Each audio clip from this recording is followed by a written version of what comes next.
Good morning. In previous lecture, we have covered copper zinc alloys, in which we discussed about the different type of brasses and then Mund's metal. Now, today we will discuss about the copper tin alloy. Okay, copper tin alloy म्हणजे काय, तर याच्यामध्ये copper आणि tin हे दोन element यांचं हे mixture असणार आहे. त्यापासून जे मिश्र धातू बनलाय त्याला आपण कॉपर टिन अलॉय असं म्हणतो. Okay, now see copper tin alloy it is basically classified into two types. Copper tin alloy हा दोन टाइप मध्ये डिवाइड झाला. First type is called as a bronze and second type is called as a gun metal. Okay, जसं की आपण बघितलं की copper tin alloy ह्याच्यामध्ये कॉपर आहे, टिन आहे, त्याच्यापासून या दोघांपासून बनवला म्हणून याला कॉपर टिन अलॉय म्हटलं. This is classified into two type. पहिले टाइप आहे ब्रॉन्झ, दुसरा टाइप आहे तो म्हणजे gun metal. Okay, so all these points which you have to keep in mind. Now second one is bronze. This bronze again subdivided into 5 main types. याचे ब्रॉन्झचे पण आणखीन 5 main type पडलेले आहेत. तर ते कोणते? 4 मेन टाईप आहेत, 5 नाही 4. आणि ब्रॉन्झ हा स्वतः एक. हे 4 टाईप. ते कोणते कोणते 4 टाईप आहेत ते आपल्याला बघायचे. Okay, so let start with the bronze. आपण पहिले ब्रॉन्झ पासून स्टार्ट करू की ब्रॉन्झ काय आहे, त्याच्यामध्ये कंटेंट काय असतो किंवा त्याचे प्रॉपर्टीज काय, त्याचे ॲप्लिकेशन्स काय, सगळं बघूया. Now see here in the bronze you can easily see that bronze properties काय, प्रॉपर्टीज आहे, त्याचे गुणधर्म काय. तर पहिलं बघा, bronze possesses superior mechanical properties and corrosion resistance than the brass. याचा अर्थ काय, तर ब्रॉन्झमध्ये मेकॅनिकल प्रॉपर्टी या आहेत या कशा आहेत, सुपेरियर आहेत. सुपेरियर म्हणजे चांगल्या आहेत, जास्त आहेत. कोणापेक्षा जास्त आहेत, तर ब्रासपेक्षा जास्त आहेत. ओके, आपण पूर्वीच्या लेक्चरमध्ये बघितलं कॉपर झिंक अलॉय बघितले. कॉपर झिंक अलॉय मध्ये पहिला टाईप होता कॉपर झिंकचा, तो म्हणजे ब्रास. ओके, आता हा हा जो ब्रॉन्झ आहे, या ब्रॉन्झच्या मेकॅनिकल प्रॉपर्टीज आहेत ज्या आहेत त्या ब्रासपेक्षा जास्त चांगल्या आहेत, सुपेरियर मेकॅनिकल प्रॉपर्टीज. आणि दुसरं ॲप्लिकेशन आहे, दुसरं प्रॉपर्टी आहे ती म्हणजे corrosion resistance is superior. Corrosion resistance पण जास्त चांगले आहे ब्रासपेक्षा. करोजन रेजिस्टन्स म्हणजे काय, की करोजन रेजिस्टन्सचा अर्थ असा आहे की तो करोजन रेजिस्ट करतो, म्हणजे तो गंजत नाही.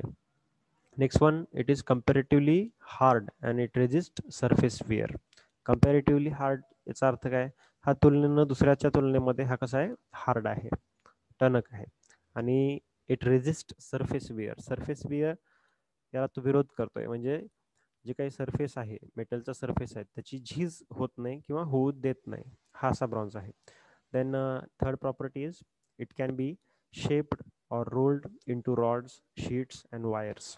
म्हणजे काय, याची प्रॉपर्टी अशी आहे की इट कॅन बी शेप्ड और रोल्ड इनटू रॉड्स. म्हणजे त्याला आपण एखाद्या रॉडमध्ये सहजपणे शेप बनवू शकतो किंवा त्याला आपण सहजपणे रोल करू शकतो किंवा रोलरचा यूज करून आपण त्याला वेगवेगळ्या शेपमध्ये कन्वर्ट करू शकतो. ही त्याची पहिली प्रॉपर्टी आहे. दुसरी आहे it can be shaped rolled into rods, into sheets as well as into wires. म्हणजे तुम्ही या मटेरियलवरती शेपिंग किंवा रोलिंग करून तुम्ही त्याचे रॉड, शीट आणि वायर हे बनवू शकता सहजपणे. त्याची third property. Now fourth and very important property of the bronze that is costlier than brass. हा सगळ्यात महत्त्वाचा पॉईंट आहे की ब्रॉन्झ जे मटेरियल आहे हे कॉस्टियर आहे, महाग आहे. कोणापेक्षा महाग आहे, तर ब्रासपेक्षा हा महाग आहे. ब्रास हे स्वस्त आहे पण ब्रॉन्झ हा त्यापेक्षा महाग आहे. Okay, next property anti friction or bearing properties. याच्यामध्ये ब्रॉन्झमध्ये अँटी फ्रिक्शन बेअरिंग प्रॉपर्टीज आहेत. म्हणजे काय, की आता बेअरिंग म्हणजे काय, तर बेअरिंग म्हणजे काय असतं, bearing is nothing but it's a mechanical device which is used to support the rotating element.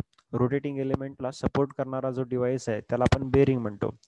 आणि त्या बेअरिंगमध्ये अँटी फ्रिक्शन प्रॉपर्टी ही असायलाच पाहिजे. अँटी फ्रिक्शन म्हणजे त्याच्यावरती दुसरा पार्ट हा घासला जाणार आहे आणि घासला जात असताना त्याचं फ्रिक्शन होऊ नये, ते घर्षण होऊन तो त्याची झीज होऊ नये, ही प्रॉपर्टी असावी लागते. ही प्रॉपर्टी कोणामध्ये आहे, तर ब्रॉन्झमध्ये आहे. म्हणून आपण म्हटलं की ब्रॉन्झमध्ये कोणती प्रॉपर्टी आहे, अँटी फ्रिक्शन, म्हणजे फ्रिक्शन होणार नाही अशी प्रॉपर्टी याच्यामध्ये आहे. आणि अँटी फ्रिक्शन ही प्रॉपर्टी बेरिंगमध्ये पण असते, म्हणून त्याला बेरिंग प्रॉपर्टी असं पण म्हटलं जातं. Okay, so these are the main some points regarding our bronze. Okay, हे सगळे झाले त्याच्या प्रॉपर्टीज. आता आपल्याला पुढचा पॉईंट बघायचा आहे, तो म्हणजे याचे काही ॲप्लिकेशन्स आपल्याला बघायला मिळतील की ब्रॉन्झ ॲप्लिकेशन कुठे असणार आहे, काय असणार आहे. Okay, so will discuss about the applications of the ब्रॉन्झचे आपण ॲप्लिकेशन्स बघूया. Now see there are about 5 to 6 applications are there. We will discuss one by one. तर बघा पहिला पॉईंट आहे, bronze is cheaply used for casting. Bronze आपण कास्टिंगसाठी वापरतो. तर सगळ्यात पहिल्यांदा आपल्याला हे माहिती पाहिजे, what is mean by casting. कास्टिंगचा अर्थ काय. Okay, it is used for casting. Bronze हा कास्टिंगसाठी वापरला जातो. Now what is mean by casting. Casting म्हणजे काय. Casting is a process in which metal is melted first and then it is poured into a mold and converted that melted metal into that shape. That is called as a casting process. म्हणजे simple सांगायचं झालं तर काय, एखादा metal आहे, त्या मेटलला आपण गरम करतो, वितळवतो. वितळल्यानंतर त्याचा ज्यूस झाल्यानंतर त्याला आपण एखाद्या साच्यामध्ये ओततो. त्या साच्यामध्ये ओतून त्याला थंड करतो. थंड केल्यामुळे काय होईल की त्या वितळलेल्या मेटलला त्या साच्याचा आकार येतो आणि तो मेटल त्या साच्यासारखा बनतो. मग तो साचा सारखा जो बनला आहे, जो बनलेला पार्ट आहे, त्याला आपण म्हणतो कास्टिंग. ओके, ऍक्च्युली या प्रोसेसला म्हणतात कास्टिंग आणि जो पार्ट बनला त्याला म्हणतात कास्ट. ओके, आणि ही कास्टिंग प्रोसेस जी आहे ह्या ब्रॉन्झ मटेरियलला किंवा ब्रॉन्झ मटेरियलवरती चांगल्या पद्धतीने केली जाते. Bronze is chiefly used for casting. Okay, then next one, it is used for making coins and metals. Actually it is used for coins and medals. Actually इथं coins म्हटलंय बघा, नीट लक्ष द्या. Application of this particular bronze is to making coins, म्हणजे coin बनवण्यासाठी, नाणं बनवण्यासाठी. आणि दुसरं आहे तर म्हणजे medals.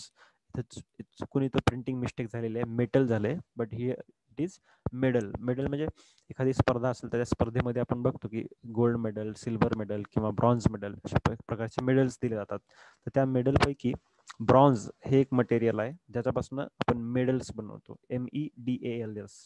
Okay, so this is the second application of the bronze. Now third one, it is used for spring taps and marine pumps. म्हणजे याचा वापर कुठे करणार आपण, it is use in the springs. Spring बनवण्यासाठी वापरणार. टॅप्स म्हणजे नळ तोटी बनवण्यासाठी. आणि मराईन पंप्स म्हणजे पाण्याचे जे पंप्स असतात, पाणी लिफ्ट करण्यासाठी जो पंप वापरलेला आहे तो पंप, त्याला आपण मराईन पंप्स म्हणतो. तर या सगळ्या पार्ट्समध्ये आपण ब्रॉन्झ मटेरियलचा वापर करतो. Then next application, it is used for heavy duty electric switches. Heavy duty electric switches म्हणजे आपले जे स्विच आहेत, स्विच बटन्स म्हणजे इलेक्ट्रिक स्विचेस, पण ते कुठले, साधे नाही, हेवी ड्युटी म्हणजे ज्याचं व्होल्टेज खूप जास्त आहे किंवा खूप हेवी व्होल्टेज असणाऱ्या ठिकाणी तुम्हाला जे बटन्स वापरायचे आहेत, ते जे बटन्स आहेत आपण जनरली ब्रॉन्झचे बनवतो. Then it is also used to manufacture the cams. Camp followers ह्या ज्या काही गोष्टी आहेत हे आपल्याला टॉम नावाच्या सब्जेक्टमध्ये नेक्स्ट सेमेस्टरमध्ये शिकायचे, त्यामुळे तुम्हाला आणखीन जास्त पद्धतीनं कळून जाईल. कॅम अँड बस्टिंग्स हे आपण बनवण्यासाठी ब्रॉन्झचा वापर करतो. Then it is also used in manufacture of corrosion resistant mine cables. Corrosion resistance mine cables, mine म्हणजे खाण, जे खाणीमध्ये आपल्याला वेगवेगळे धातू मिळतात, ते खाणी असणारे जे केबल्स आहेत, वायर्स आहेत, तर त्या वायर्सला मॅन्युफॅक्चर करण्यासाठी आपण ब्रॉन्झचा वापर करतो. असं का, कारण की हे आपल्याला माहिती आहे खाणीमध्ये जे काही वायर्स असणार आहेत त्याचा कॉन्टॅक्ट, मेटलचा कॉन्टॅक्ट हा मॉइस्ट एअर किंवा वॉटर सोबत येणार आहे, त्याच्यामुळे त्याचं गंजणं हे पक्क आहे, ते गंजणारच आहे. मग तो गंजू नये म्हणून आपण काय करतो, ब्रॉन्झ मटेरियलचा वापर करतो. समजा त्या ठिकाणी आपण स्टील किंवा दुसरं मटेरियल यूज केलं असतं तर तो गंजला असता, ते गंजू नये म्हणून आपण ब्रॉन्झचा वापर केला. Then next application is, it is also used in the ship sheathing means जहाज बांधणी. जहाज बांधणीचा जो उद्योग असतो तर त्या उद्योगामध्ये सुद्धा आपण ब्रॉन्झ मटेरियलचा वापर करतो. जहाज बांधणी म्हणजे जे जहाज आहेत, शिप्स आहेत, त्या शिप्सचा काही पार्ट बनवण्यासाठी आपण ब्रॉन्झचा वापर करतो. देन वॉल पार्ट्स, आपल्या जिकडे जे काही वॉल्स आहेत त्या वॉलचे काही पार्ट आपण ब्रॉन्झ मटेरियलचे बनवतो. Then it is used for making bushes, cotter pins and clutch disc. It is used for making bushes, cotter pins and clutch disc. आता बुश आहेत, आपल्याला माहिती आहे हे बुश बनवण्यासाठी आपण ब्रॉन्झ मटेरियलचा वापर करतो. त्यानंतर कॉटर पिन्स आहेत. तर कॉटर पिन काय असतं, तर कॉटर जॉईंट एक जॉईंट आहे, त्याच्यामध्ये दोन पार्टला तो जोडतो, म्हणजे एक असतो सॉकेट आणि दुसरा असतो स्पिगॉट. या दोन पार्टला जोडणारा जो भाग आहे किंवा जोडणारा जो जॉईंट आहे त्याला आपण क्वार्टर जॉईंट म्हटलेलं आहे. आणि त्या दोन पार्टला जोडण्यासाठी आपण क्वार्टर पिनचा वापर केला जातो. तर ही जी क्वार्टर पिन आहे ही ब्रॉन्झ मटेरियलची जनरली बनवली जाते. So this is one of the application of the bronze, that is quarter pins, bushes. And last one is clutch disc. Clutch disc म्हणजे काय, तर आपले ऑटोमोबाईल व्हेकल्स आहेत, 2 व्हीलर्स असतील, 4 व्हीलर्स असतील, त्याच्यामध्ये आपण क्लच वापरतो. तर त्या क्लच मध्ये ज्या डिस्क असतात त्या डिस्क जनरली ब्रॉन्झ मटेरियलच्या बनवलेल्या असतात. Okay, so these are the basic applications of our bronze. Now after knowing about the properties and application of bronze, we must know the types of bronze. ब्रॉन्झचे कुठले कुठले types आहेत हे आपल्याला माहिती असणं गरजेचं आहे. तर आपल्यासमोर काही टाइप्स आहेत, 4 टाइप आहेत. तर त्यातला पहिला टाइप आहे, first one is a phosphorus bronze, second is silicon bronze, third one is aluminium bronze and fourth one is beryllium bronze. हे चार टाइपचे ब्रॉन्झ आपल्याला बघायला मिळतात. Okay, now these are the main 4 types of bronzes which we have with us. आता या चारही टाईपचे जे ब्रॉन्झ आहेत हे आपल्याला वन बाय वन डिस्कस करायचे, की फॉस्फरस ब्रॉन्झ म्हणजे काय, त्याच्या प्रॉपर्टीज काय, ॲप्लिकेशन्स काय, त्याच्यामध्ये असणाऱ्या एलिमेंटचं कंटेंटचं पर्सेंटेज किती, या सगळ्या गोष्टी आपण डिस्कस करणार आहोत. ठीक आहे, तर हे पहा, आपण फॉस्फरस ब्रॉन्झला स्टार्ट करूयात. ओके, तर पहिला टाईप आहे आपला phosphorus bronze. So let start with the phosphorus bronze. तर फॉस्फरस ब्रॉन्झ म्हणजे काय, किंवा त्याच्यामध्ये काय काय कंटेंट असणार आहेत, कसे असणार आहे, त्याचं पर्सेंटेज, कॉपरचं, टीनचं किंवा फॉस्फरसचं पर्सेंटेज किती आहे, त्याचे ॲप्लिकेशन्स काय, त्याचे युजेस काय, प्रॉपर्टीज काय, या सगळ्या गोष्टी आपण one by one, step by step बघूयात. So let start with the phosphorus bronze. बघा, नावात सांगितलेलं आहे फॉस्फरस ब्रॉन्झ, म्हणजे या ब्रॉन्झमध्ये फॉस्फरस हा एलिमेंट प्रेझेंट असणार, हे तर पक्का आहे. ओके, तर बघा काय काय असणार याच्यामध्ये. It is the bronze containing phosphorus, म्हणजे याच्यामध्ये फॉस्फरस तर आहेच. याच्यासोबत आणखीन काय, इट कंटेन्स 93.7% कॉपर. म्हणजे याच्यामध्ये लक्षात ठेवा, फॉस्फरस ब्रॉन्झमध्ये 93.7% कॉपर प्रेझेंट आहे.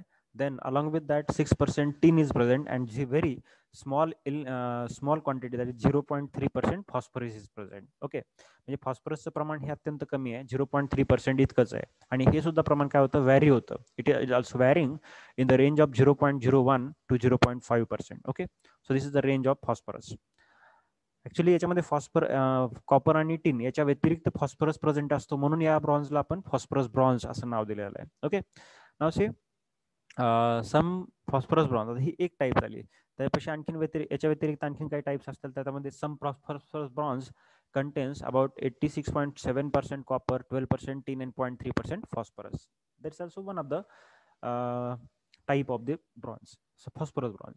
याच्यामध्ये कॉपरचं प्रमाण आणि टीनचं प्रमाण काय झालं, व्हॅरी झालेलं आहे. फॉस्फरस मात्र सेम राहिलेला आहे. ओके, काही फॉस्फरस ब्रॉन्झमध्ये हे व्हेरिएशन तुम्हाला बघायला मिळतं.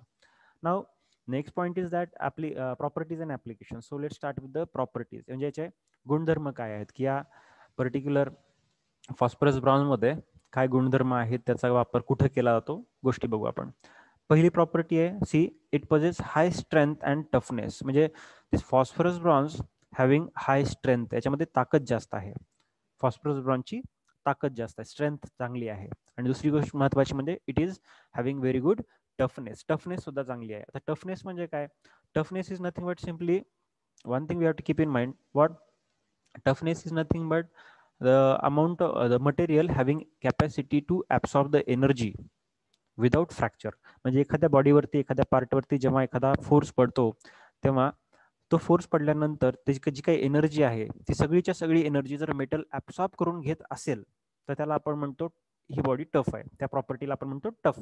ओके, पण ती जर बॉडी सगळे फोर्सेस ऍब्सॉर्ब करून घेत नसेल, तर त्याला आपण ही बॉडी टफ आहे असं म्हणत नाही. Okay, so that's why this point we have to keep in mind. Phosphorus ब्रॉन्झमध्ये स्ट्रेंथ जास्त आहे आणि टफनेस सुद्धा चांगली आहे. Then next one, it has high corrosion resistance, low coefficient of friction. याच्यामध्ये काय आपल्याला बघायला मिळतं, त्याची करोजन रेजिस्टन्स जास्त आहे आणि कोइफिशियंट ऑफ फ्रिक्शन हा कमी आहे. म्हणजे काय, तर बघा, करोजन रेजिस्टन्स म्हणजे हा गंजत नाही किंवा गंजायला विरोध करतो. जनरली आपल्याला माहिती आहे, कुठलंही मेटल जेव्हा पाण्याच्या कॉन्टॅक्टमध्ये येतं तेव्हा ते गंजायला लागतं, पण ते गंजू नये किंवा गंजायला विरोध करतं, त्याला आपण करोजन रेजिस्टन्स म्हणतो. करोजन म्हणजे गंजणे आणि रेजिस्टन्स म्हणजे विरोध. तर विरोध कशाला आहे, गंजण्यासाठी, गंजायला विरोध करतं. कोण करतं, फॉस्फरस ब्रॉन्झ, ही त्याची प्रॉपर्टी आहे. लो कोइफिशियंट ऑफ फ्रिक्शन, म्हणजे ह्याचं फ्रिक्शन सुद्धा, म्हणजे घर्षण सुद्धा जास्त होत नाही, हा झिजत नाही. Then it is not susceptible for seasonal और सीझन क्रॅकिंग.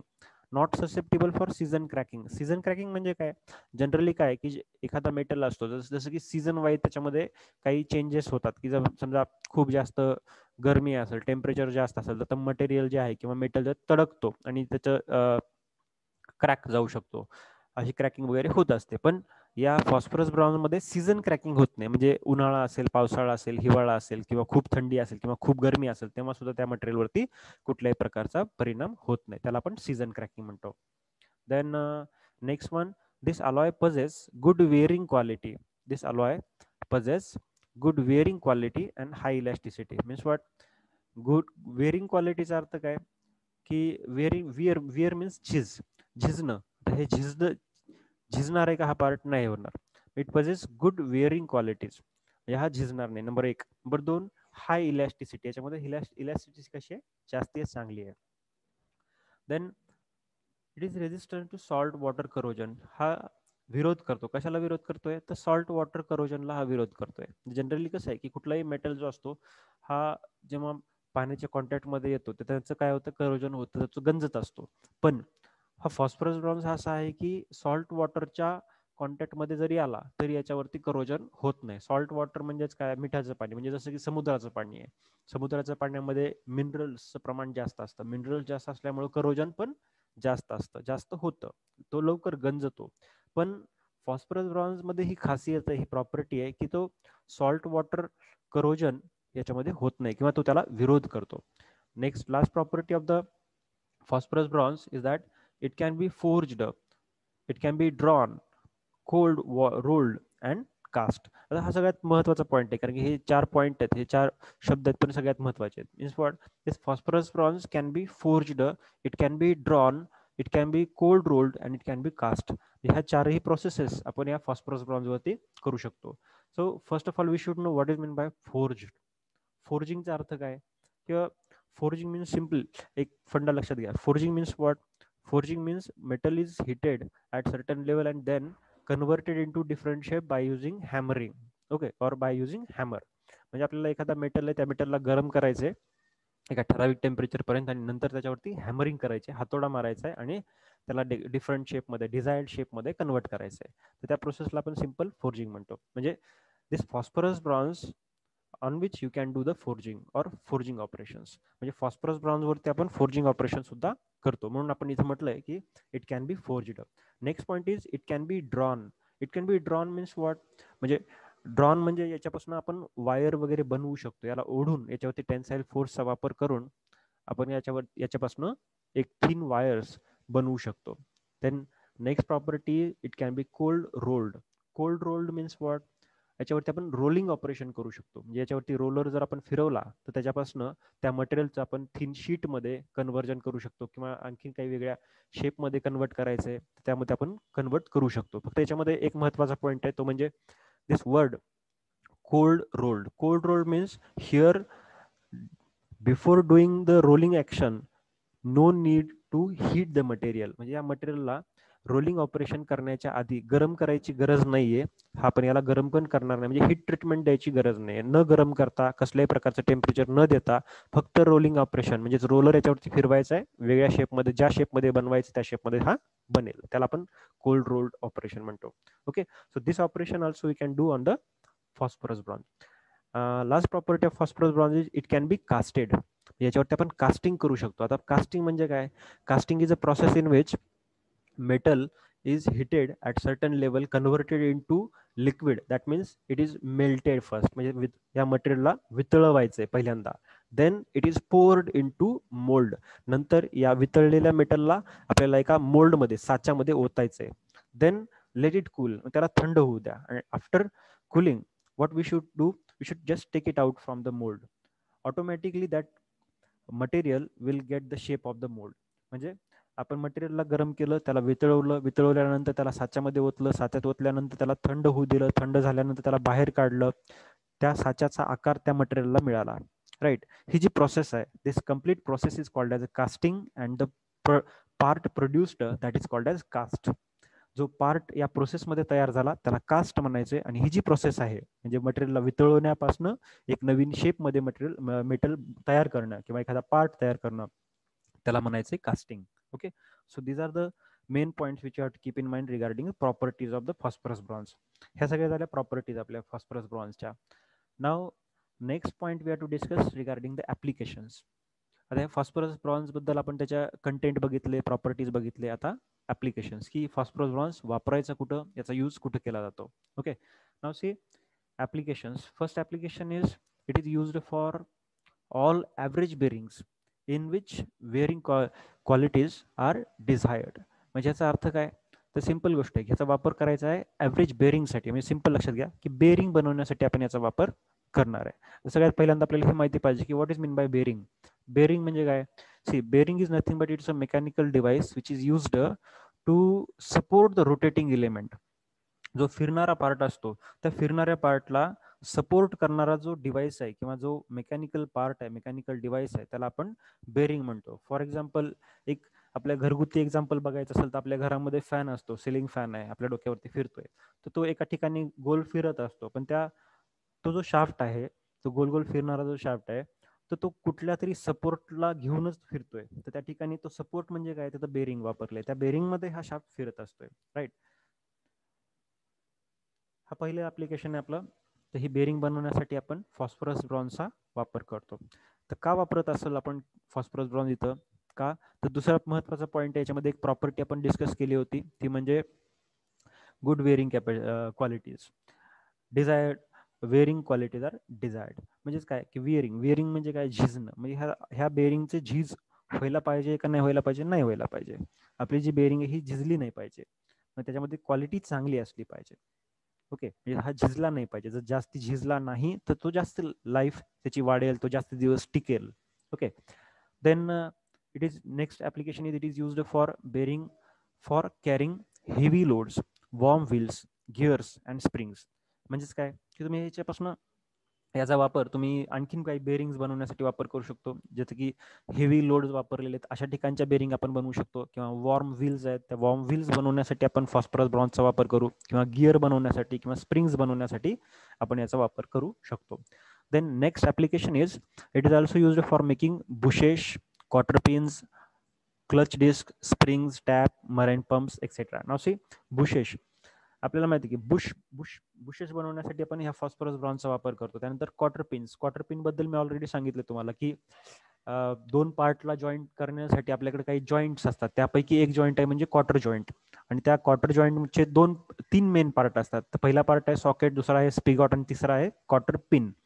तो सॉकेट आणि स्पिगॉट या दोन पार्टला जोडून ठेवण्यासाठी एक तिसरा पार्ट वापरला जातो, त्याला क्वार्टर पिन म्हणतात. तर ती क्वार्टर पिन जी आहे ती या फॉस्फरस ब्रॉन्झची बनवली जाऊ शकते किंवा बनवली जाते. Next application is clutch disc. आपल्या टू व्हीलर असतील, फोर व्हीलर असतील, त्याच्यामध्ये ज्या क्लच आहेत किंवा क्लच प्लेट्स आहेत, त्या डिस्क आहेत, तर त्या डिस्क सुद्धा आपण फॉस्फरस ब्रॉन्झच्या बनवतो. Then springs, taps, marine pumps. In manufacturing of these all things we can use the phosphorus bronze material. Now next application, पुढचा ऍप्लिकेशन आहे it is widely used in foundry. याचा मोस्टली वापर foundry मध्ये केला जातो. Now what is mean by foundry. Foundry म्हणजे काय, तर जस्ट आपण एक ऍप्लिकेशन प्रॉपर्टीज मध्ये बघितलं होतं की कास्टिंग प्रोसेस आहे. ती कास्टिंग प्रोसेस मध्ये काय केलं आपण की मेटलला गरम केलं, वितळवलं, त्याला मोल्ड मध्ये साच्यामध्ये ओतलं, थंड केलं वगैरे वगैरे, हे सगळे प्रोसेस कास्टिंगची प्रोसेस पूर्ण बघितली. ही जी प्रोसेस आहे ही ज्या ठिकाणी घडते त्याला आपण म्हणतो foundry. Okay, foundry is the place, okay, it's a workshop place where this casting process can be done. म्हणजे फाउंड्री ही अशी जागा आहे ज्या ठिकाणी कास्टिंग केली जाते. म्हणून आपण इथं पॉईंट मांडलेला आहे कुठला, it is widely used in the foundries. म्हणजे फॉस्फरस ब्रॉन्झचा वापर हा मोस्टली फाउंड्रीज मध्ये केला जातो. म्हणजेच याचा अर्थ जर फिरवून घेतला तर आपण आपल्या लक्षात येतं की फोर्जिंग ऑपरेशन्स असतील, ड्रॉइंग ऑपरेशन असतील, कोल्ड रोलिंग असतील किंवा कास्टिंग असेल, या सगळ्या ऑपरेशन्स करण्यासाठी आपण फॉस्फरस ब्रॉन्झचा वापर करतो. Then last application of phosphorus bronze that is it is used for propeller blades. Propeller blades बनवण्यासाठी आपण याचा वापर करतो. Okay, so these are the main applications of phosphorus bronze. Just keep in mind. Now apart from that, next point we have to discuss, see phosphorus bronze तर बघितला. आता पुढचा point आपल्याला डिस्कस करायचा आहे, पुढची टाईप घ्यायची आहे ते म्हणजे silicon bronze. Now see in the silicon bronze same thing we are going to discuss. That means what are the content, percentage, then properties and applications. So let's start with that. Silicon bronze. Now in the silicon bronze, percentage of copper is about 90 to 97%. आपल्याला काय करायचं आहे की प्रत्येक bronze, आता silicon bronze असेल, phosphorus bronze असेल, aluminium bronze असेल, बेरिलियम ब्रॉन्झ असेल किंवा कुठलाही एलिमेंट असेल, कुठलाही मेटल असेल, त्या प्रत्येकाचं केमिकल कंटेंट आपल्याला लक्षात ठेवायचे, कारण की एक्झाममध्ये आपल्याला विचारले जातात की कॉपरचं पर्सेंटेज, सिलिकॉनचं, टीनचं किती पर्सेंटेज याच्यामध्ये प्रेझेंट आहे. So see in the silicon bronze you should keep in mind copper about 90 to 97% is present. 90 ते 97% कॉपर आपल्याला बघायला मिळतो याच्यात. Then silicon is about 1 to 4% silicon is present and up to 1% manganese is present, right. And with small amount of tin, zinc, iron and aluminium these are also present. म्हणजे याच्यामध्ये बघा, as the name suggest silicon bronze, याचं नाव silicon bronze आहे. मग ब्रॉन्झमध्ये काय असतं, main तर copper आहे, कॉपर सोबत टिन आहे, राईट. मग कॉपर किती आहे, 90 to 97%, मेन एलिमेंट प्रेझेंट आहे. टिन किती आहे, the percentage of tin is very small, it is very negligible. Okay, along with that zinc is also present, iron is also present and aluminum also present. Though this particular is a non-ferrous metal, then also a very negligible amount of iron is present, right. And silicon about 1 to 4% silicon is present. आता obviously याचं नावच silicon bronze आहे असं म्हटल्यानंतर त्याच्यामध्ये सिलिकॉनचं प्रमाण हे असायलाच पाहिजे, असणारच. तो किती आहे, तो 1 to 4%. So this is the percentage of elements which is present in the silicon bronze. Now next point is properties. त्याचे प्रॉपर्टीज काय आहे, त्याचा गुणधर्म काय. तर पहिला first properties, it has good corrosion resistance. त्याच्यामध्ये करोजन रेजिस्टन्स प्रॉपर्टी सगळ्यात चांगली आहे, उत्तम आहे. आपल्याला एक गोष्ट माहिती असली पाहिजे की कुठलाही मेटल आहे, जेव्हा आपण मेटलर्जी शिकतो त्यावेळेस मेटलला करोजन होऊ न देणं हे आपल्या सगळ्यात महत्वाचं काम आपल्या समोर आहे, किंवा महत्वाचं टार्गेट आपल्या समोर आहे.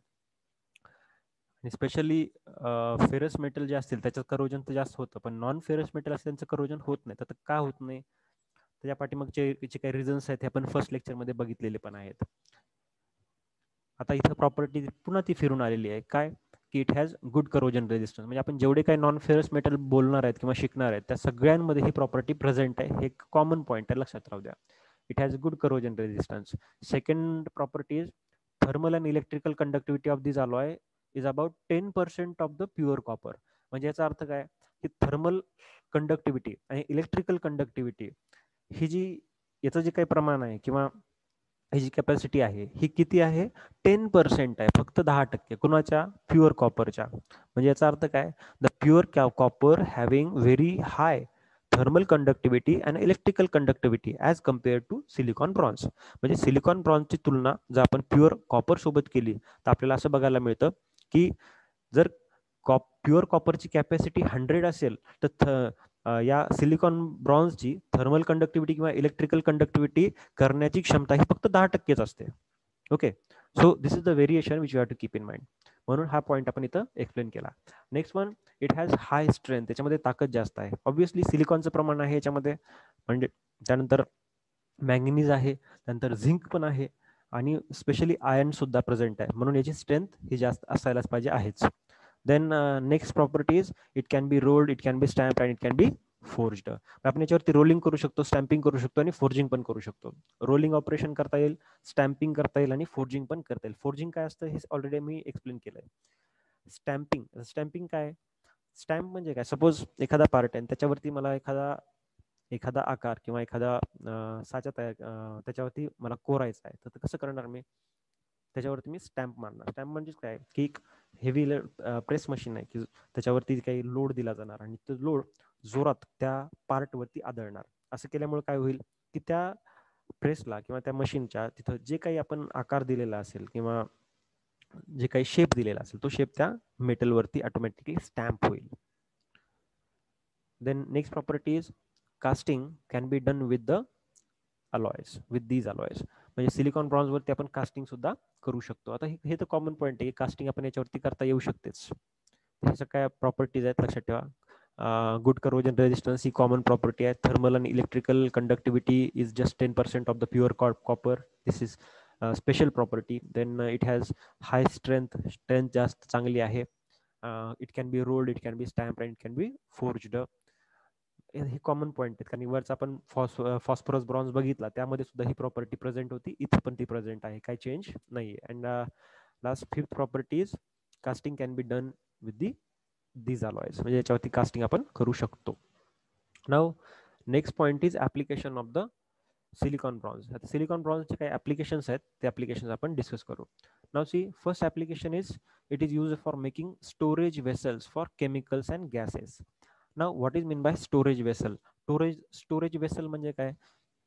साठवणीचं जे काही भांडं असतं किंवा एखादी ट्यूब आहे, नळी आहे किंवा एखादं भांडं आहे, कंटेनर आहे, तर ते कंटेनर बनवण्यासाठी आपण याचा वापर करतो. मग हे कंटेनर कशासाठी बनवायचं आहे? It is used for storing the chemicals and gases. जे काही केमिकल्स आहेत किंवा जे काही गॅसेस आहेत, तर त्या गॅसेसला किंवा केमिकल्सला स्टोअर करण्यासाठी आपण या सिलिकॉन ब्रॉन्झ मटेरियलचा वेसल किंवा सिलिकॉन ब्रॉन्झ मटेरियलचा आपण एखादं भांडं बनवतो. ओके, तर पहिलं ऍप्लिकेशन बघितलं आपण storage vessel, to manufacture the or to for making the storage vessel. Number one. Number two is it is used for marine constructions. Marine constructions म्हणजे काय, की आपण याला काय करायचंय, मराईन कन्स्ट्रक्शन मध्ये म्हणजे अंडर वॉटर कन्स्ट्रक्शन्स त्याला म्हणू, किंवा ब्रिज बनवायचा आहे किंवा आणखी काही कन्स्ट्रक्शन्स तुम्हाला करायचे पाण्याच्या खाली, तर त्या ठिकाणी आपल्याला काय करायचं असतं, मेटलचा वापर करतो आपण कन्स्ट्रक्शन करताना. जसं की आपल्याला माहिती आहे, घर बांधताना आपण स्टील बार्स यूज करतो, राईट. मग तसेच पाण्याच्या खाली काही कन्स्ट्रक्शन्स करायचे असतील तर त्यावेळेस सुद्धा आपल्याला मेटलचा वापर करावा लागतो, आपण करतोच, पण त्या ठिकाणी आपण स्टील वापरत नाही, स्पेशली नाही वापरत. का नाही वापरत? कारण की तो लवकर गंजतो, मग तो काही पार्ट जास्त दिवस टिकणार नाही. मग त्या केसमध्ये एक दुसरा मेटल आपण वापरायला पाहिजे, तो म्हणजे कुठला? Non ferrous metal. मग कुठला वापरायचा? त्यातल्या त्यात आपण वापरतो तो म्हणजे silicon bronze. Okay, it is having good capacity to not get corrode. याच्यावरती करोजन होण्याची क्षमता किंवा करोजन होण्याची शक्यता ही कमी असते, म्हणून मराईन कन्स्ट्रक्शन मध्ये आपण याचा वापर जास्ती करतो. Then next use is it is also used in screws, belt, tubings and pumps. Screws, belt, tubing आणि पंप्स हे बनवण्यासाठी पण आपण याचा वापर करतो. स्क्रू बनवण्यासाठी, बेल्ट बनवण्यासाठी, ट्यूब्स बनवण्यासाठी आणि पंप्स बनवण्यासाठी वापरतो. Next one, it is also used in bolt, nuts and rivets. आता नट बोल्ट याच्याबद्दल तुम्हाला माहिती असेलच. नट अँड बोल्ट्स, बोल्ट कोणाला म्हणायचं, नट कोणाला म्हणायचं, रिवेट्स कोणाला म्हणायचे सांगतो. जनरली तुम्ही नट बोल्ट्स तुम्ही पाहिले असतील, फक्त तुम्हाला त्यात कन्फ्युजन असं असेल की नट कोणता आणि बोल्ट कोणता. तर bolt is the part which is having external threading on it. Bolt हा असा पार्ट आहे ज्याच्यावरती एक्सटर्नली बाहेरच्या बाजूनं थ्रेडिंग असतात, आणि नट हा असा पार्ट आहे की इंटरनली आतल्या बाजूनं थ्रेडिंग असते, राईट. जसं की बोल्ट हा लांब आहे किंवा त्याला लेंथ जास्त असते, आणि नट जो आहे हा सर्क्युलर आहे, गोल आहे, आणि त्यामध्ये पोकळ असतो, हॉलो आहे. Okay, so nut, bolt you can manufacture from the silicon bronze. Then see, next application, it is also used where high strength, good corrosion resistance is required. ज्या ठिकाणी स्ट्रेंथ खूप जास्त हवी आहे किंवा ज्या ठिकाणी करोजन रेजिस्टन्स तुम्हाला जास्त हवा आहे, तर त्या ठिकाणी सुद्धा आपण याचा वापर करतो. Then it is also used in tanks, stones and boiler parts. म्हणजे टँक्स बनवण्यासाठी किंवा बॉयलरचे काही पार्ट बनवण्यासाठी आपण याचा वापर करतो. So all these are the points which you have to keep in mind regarding the silicon bronze. These are all applications regarding silicon bronze. आता आपण काय बघितलं या लेक्चरमध्ये, की याच्या पूर्वीच्या लेक्चरमध्ये आपण कॉपर, झिंक अलॉयज बघितले सगळे, ज्यामध्ये ब्रास बघितला, नेव्हल ब्रास बघितला, मुंड्स मेटल बघितला. आज आपण काय बघितलं? कॉपर टीन अलॉय. कॉपर टीन अलॉय मध्ये ब्रॉन्झ आणि गन मेटल दोन आहेत. तर ब्रॉन्झ काय आहे, त्याचे कंटेंट कुठले आहेत, ऍप्लिकेशन काय, प्रॉपर्टीज काय बघितल्या. त्यानंतर त्याचे 4 टाईप आहेत. पहिला टाईप बघितला फॉस्फरस ब्रॉन्झ, दुसरा टाईप बघितला silicon bronze. Okay, this two part we have discussed, 2 types we have discussed. Now remaining 2 types we will discuss in next lecture, that is aluminum bronze and beryllium bronze.